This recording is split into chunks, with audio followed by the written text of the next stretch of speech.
അവർ nomination കൊടുക്കുന്ന സമയത്ത് അവരെ പിന്താങ്ങുന്ന ആൾ അവരുടെ കൃത്യമായ ഡീറ്റെയിൽസ് കൊടുത്തു. അപ്പോൾ ഇയാൾ തന്നെ മതിയില്ലേ എന്ന് അവരോട് ചോദിച്ചു. തെരഞ്ഞെടുപ്പിന് അവിടെ ഇരിക്കുന്ന കളക്ടറുടെ ചേംബറിലിരിക്കുന്ന ഉദ്യോഗസ്ഥന്മാരോട്. അവരത് വെരിഫൈ ചെയ്തു.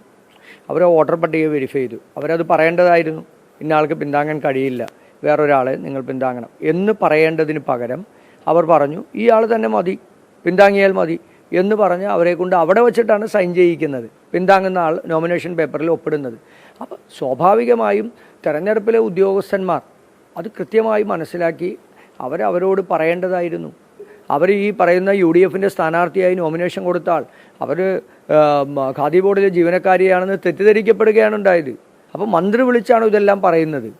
മന്ത്രിയുടെ ഒത്താശയോടുകൂടി ഭരണാധികാരികൾ പ്രവർത്തിക്കുന്നത് ഈ ജനാധിപത്യത്തിന് ഗുണകരമാണോ? ആ ജനാധിപത്യ സംവിധാനത്തിൽ ഒരു തെരഞ്ഞെടുപ്പിൽ ഒരു സ്ഥാനാർത്ഥിക്ക് മത്സരിക്കാനുള്ള യോഗ്യതയെപ്പോലും അവരുടെ അവകാശത്തെപ്പോലും ഹനിക്കുന്ന രാഷ്ട്രീയ താല്പര്യം മുൻനിർത്തിയിട്ടുള്ള ഉദ്യോഗസ്ഥന്മാരുടെ പ്രവൃത്തി ഒരു കാരണവശാലും അത് അംഗീകരിക്കാൻ കഴിയാവുന്ന ഒന്നല്ല.